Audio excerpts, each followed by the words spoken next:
Episode की शुरुआत होती है जहाँ पे हांसू बोलते हैं कि आखिर मैं तुम्हें क्यों यूज करूं, आखिर ये तुम्हें क्यों कहा। और वैसे भी फिर देखा जाए तो तभी सांगजिन कहता है कि तो वैसे देखा जाए तो तुम्हारी डिफरेंट गोल्स है बाकी लोगों से, और उसमें हांसू चुप रहता है। फिर सांगजिन बोलता है कि जिसके कारण देखा जाए तो तुम बहुत दूर की सोचते हो और तुम जो एक्शन ले रहे हो वो भी नॉन स्टॉप ले रहे हो। और फिर सांगजिन सोचता है कि यहाँ तक मैंने सोचा था कि इसीलिए ये टांगसिंग और ये सब बाकी गुंडों से लड़ा था। और वैसे भी देखा जाए तो इसके पास बहुत ज़्यादा ताकत थी, तब भी इसने उन्होंने उसको सिंगल हिट में मारा नहीं था। जहाँ तक देखा जाए तो वो उसको बस हर्ट कर रहा था, और आगे चल के वो लोग ही इसको परेशान करते हैं। और जब से अल्ट्रा शो हुआ है, इसने एक बार भी इज़िली सबसे कहा है फ़ोर्सफुली कि ये किसी को नहीं छोड़ेगा। और पर देखा जाए तो इसने किसी भी आदमी को नहीं मारा है। तभी सांगिन बोलते हैं, मैं क्लियरली कह सकता हूँ कि तुम्हारी पर्सनैलिटी कैसे है। और तभी हांसू हैरान हो जाता है। तो वो बोलते हैं कि क्यों ना तुम मेरे को यूज़ करो, और तुम्हारे बदले मैं तुम्हारी जगह पे मैं अपने हाथ गंदे करूँगा, और इन रिटर्न तुम बस मेरे को ले लो और बस मेरे को फ़ॉलो करने दो। इस पे हांसू हँसता है और फिर उसके बगल से निकलते हुए बोलता है कि आखिर मेरे को पता नहीं कि तुम उस चीज़ को हैंडल कैसे करोगे। फिर तभी सांगिन बोलते हैं कि ये साइन तो देखा जाए तो ये पहले की वजह से ये डील अलग है, पर मैं तुम्हें जल्दी ही आगे पकड़ लूँगा। और वैसे भी देखा जाए जो तुम्हारे साथ अगले टाइम पे होगा वो मैं देख नहीं सकता। और ये डिफरेंट है कि मैं नेक्स्ट टाइम मैं गारंटी दे सकता हूँ। बस मेरे को एक बार तो बस चांस दे दो। जहाँ पे हमें पता चलता है कि हांसू बोलता है कि यहाँ पे देखा जाए तो कॉन्स्टेंटली मेरे बीच में लोग आते रहेंगे। इसलिए मेरे को कोई ना कोई तो स्टैंड आउट लेना पड़ेगा। और देखा जाए तो बहुत सारे लोग यहाँ पे फॉरवर्ड आएँगे अपने हिसाब से, जो बहुत ही सारा चीज़ करने के लिए सिंगल एवरीडे कुछ करेंगे मेरे साथ, और जिसके कारण मैं तुम्हें अपने गोल पे फ़ोकस करने दूँगा। और फिर हाँ, सांगजिन सोचता है कि इन रिटर्न बस मैं तुम्हारे साथ रहूँगा और फ़ॉलो करूँगा और स्ट्रॉन्ग बनूँगा। हांसू जैसे ही तेज़ी से स्ट्रॉन्गर बन रहा है, मैं अगर उसी तरह से उसको सेम फ़ॉलो करूँगा, तो क्या पता तुम्हारे गोल में मैं देख सकूँ कि आखिर मैं तुम्हें फ़ॉलो कर रहा हूँ। और तभी हांसू पीछे मुड़ता है और फिर बोलते हैं कि मैं ठीक है, अगर मैं एग्री कर लेता हूँ, पर क्या तुम्हें ऐसे सर्कमस्टेंसेस में तुम्हें रोके कि तुम मेरे से जॉइन ना हो सको, और तुम्हें फॉर एग्ज़ाम्पल कहा जाए कि तुम्हें फ़ोर्सफुली कह रहा है कि तुम पीछे रहो। और फिर हाँ, सांजिन सोचता है कि ये सिग्नल है क्या?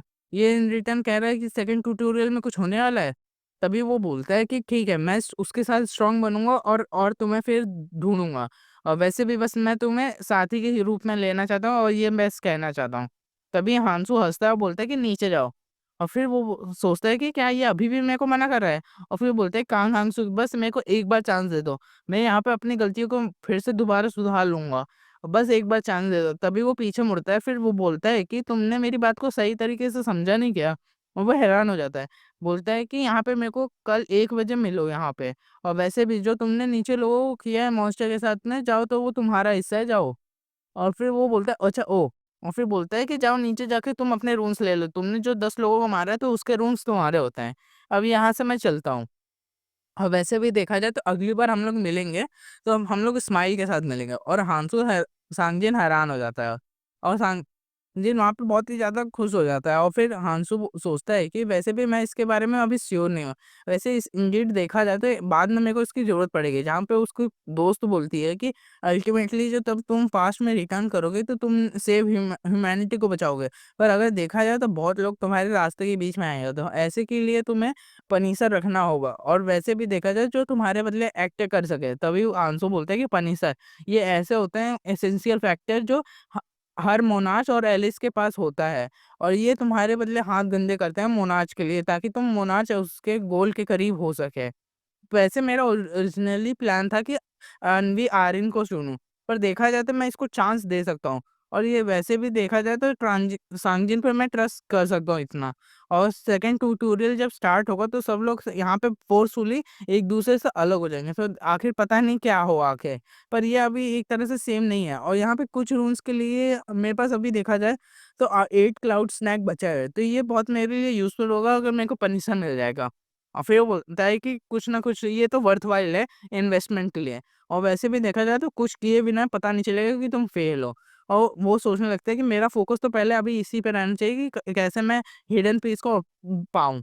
और देखा जाए तो यहाँ पे बहुत ज़्यादा होने वाला है दिक्कत, तो इसलिए मेरे को एक ही बार में करना पड़ेगा। चलो देखते थे आखिर क्या होता है।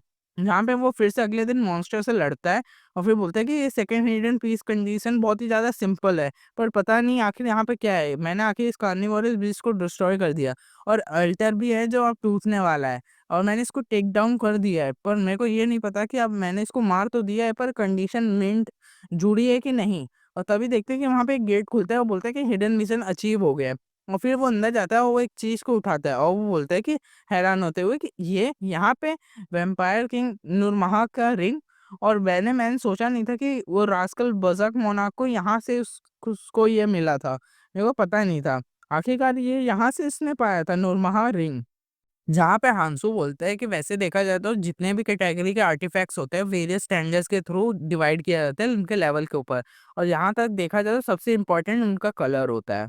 और जो रेगुलर आर्टिफैक्ट होते हैं वो तीन देखा जाए तो सुपीरियर कलर्स में होते हैं और जो अच्छे आर्टिफैक्ट्स होते हैं वो बहुत ही और अच्छे कलर्स में होते हैं। और यहाँ पे देखा जाए तो हमेशा एक एक्सेप्शन रहता है कि जो ट्रैवलर होते हैं वैसे भी वो ग्रेजुअली देखा जाए तो उनके रूल्स भी डेवलप होते हैं और ग्रोथ के वजह से उनके भी जो आर्टिफैक्ट एग्जॉर्ब किए होते हैं कलर वो चेंज हो जाते हैं। और उनके बीच में एक आता है आइटम जो नंबरिंग सीरीज में होता है, जैसे सोलो नंबरिंग नुरमहा रिंग 9। और ये आर्टिफैक्ट सिंबलाइज करते हैं सिलेमेंटाइन को। और यहाँ पे देखा जाए जो नंबरिंग सीरीज होती है वो एक एक अपने में एक ही होती है। और ये पास्ट में देखा था सिलेमेंटाइन के पास ये था जिसका ऑनर था नूरमहा। और ये एक सिंबॉलिक था उसके ऊपर कि पता नहीं क्यों रीजन।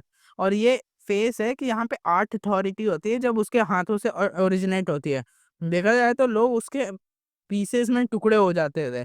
मेरे को नहीं पता था कि मेरा हाथ आज इस ऐसे आर्टिफैक्ट पे लग जाएगा। वो बोलते हैं कि कितना ग्रेट की बात है कंसीडरिंग अगर देखा जाए तो ये बहुत हार्ड था ये पाना। पर मैंने आखिर फिगर आउट कर लिया और रैंडम ऑब्जेक्ट के थ्रू ये मेरे को मिल ही गया। एक सोलो लंबर रिंग वाला और वो नोरमहा रिंग कलरलेस को पहन लेता है। बोलता है कि करंटली यहाँ पे एक ही अथॉरिटी अनलॉक्ड है और नौरमहा रिंग में टोटल 8 अथॉरिटी होते हैं। अगर देखा जाए तो अभी कलरलेस लेवल की वजह से यहाँ पे मेरे पास सिर्फ एक ही अथॉरिटी अनलॉक्ड है, जहाँ पे देखा जाए तो दुश्मन के एक इंडिविजुअल ट्रेड्स को या फिर एबिलिटीज को या फिर कोई भी पैसिव स्किल्स और होते हैं तो उसको स्टॉप डीएक्टिवेट कर सकता है, जो देखा जाए तो डायरेक्टली कांटेक्ट में नहीं होता है। और यहाँ पे एक टाइम लिमिट होता है जो ऑटोमेटिकली लिफ्ट हो जाती है। इनफैक्चुअली देखा जाए तो ये बहुत ही अच्छा पावर है जो दूसरे के मेरिट पे नलीफाई कर देगा। और ये मेरे को बहुत ही आगे चल के काम आएगा और एटलीस्ट मेरे स्टैट्स जो है ये जो कलरलेस के रून्स के बराबर है। और ये मेरे को मैजिक और मैजिक रून्स में भी बहुत काम आएगा। आखिरकार ये बहुत ही मज़ेदार है। और तभी वो ऑल्टर से बाहर निकलता है और वहाँ पे चलते हुए आता है और मिहे बोलती है कि हांसू, आखिरकार मेरे को सांजिन ने बताया था कि तुमने कार्निवोलिस गिल्ड को बीस्ट को मार दिया है। तभी वहाँ पे बहुत बड़ा भूकंप जैसा आता है और वो लोग सामने देख के हैरान हो जाते हैं, बोलते हैं कि अल्ट वहाँ पे टाइम स्टॉप हो जाता है और वहाँ पे डिसअपियर हो जाता है। तभी वो बोलते हैं कि मैंने तुम्हें कहा था ना, मैं आखिरकार पूरी रिस्पॉन्सिबिलिटी लेता हूँ इसको हराने का। और तभी मीहे ब्लश करती है और फिर वो शर्माते हुए बोलते हैं कि हाँ। और तभी सांगजिन सोचता है कि ये पूरी तरह से सक्सेसफुल हुआ, मैं झूठ नहीं था कि इसके ऊपर ट्रस्ट कर सकता हूँ। और फिर वो बोलते हैं कि चलो फिर यहाँ से चलते हैं, अभी हमारे पास टाइम है नेक्स्ट ट्यूटोरियल स्टार्ट होने के लिए, तो चलो कुछ ना कुछ हंट कर लेते हैं। तभी मिहे बोलती है कि हांसू, मैं यहाँ से तुमसे अलग होना चाहती हूँ। तभी हांसू पीछे मुड़ता है और फिर मिहे बोलती है कि मैं अभी क्वालिफाई नहीं हूँ कि तुम्हारे साथ चल सकूँ और तुम्हारे ऊपर साथ रहूँगी तो मैं हमेशा तुम्हारे ऊपर निर्भर रहूँगी। थैंकफुली संजय ने मेरे को ऑफर किया कि मैं उनके साथ आ सकती हूँ। वैसे भी मैं वहाँ बहुत लोगों को जानती हूँ। और फिर सांगिन बोलता है कि हाँ, मैं तुम्हें मोस्ट वेलकम करता हूँ कि तुम हमारे साथ आ सकते हो। सब लोग तुम्हारे बारे में यही चाहते हैं, सब लोग तुम्हारे बारे में चिंता करते हैं।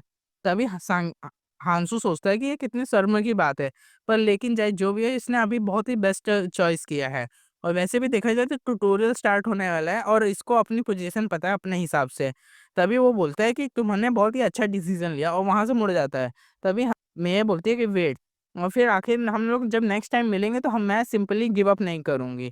और फिर हम लोग एक दूसरे को फिर दोबारा देखते हैं और नेहा हंसती है और हंसू भी हंसता है।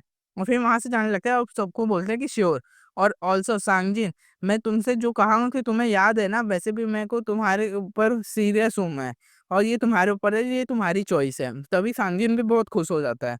फिर हमें एक हफ्ते बाद का दिखाया जाता है जहाँ पे डेविल फेरी आ जाता है और बोलते हैं कि तुमने बहुत ज्यादा देर समय तक वेट किया है और चलो ये सेकंड ट्यूटोरियल स्टार्ट होने वाला है। और वो भी थोड़ा हंसता हुआ बोलता है कि मेरे को एक्सपेक्ट नहीं था तुमसे इतना कुछ, पर चलो कौन केयर करता है, वैसे भी मैं मन बहुत कुछ देखा है। और हांसू उसको घूरता है।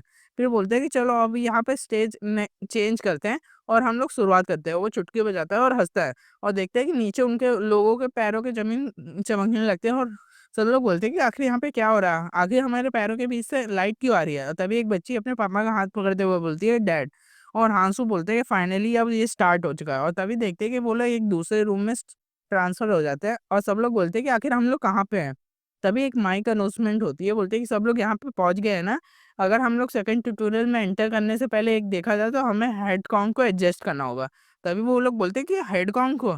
तभी वो बोलते हैं कि हाँ, इस पॉइंट से ऑनवर्ड्स तुम्हें देखना पड़ेगा, तो हर रूम में 7 लोग होने चाहिए, उससे ज्यादा नहीं।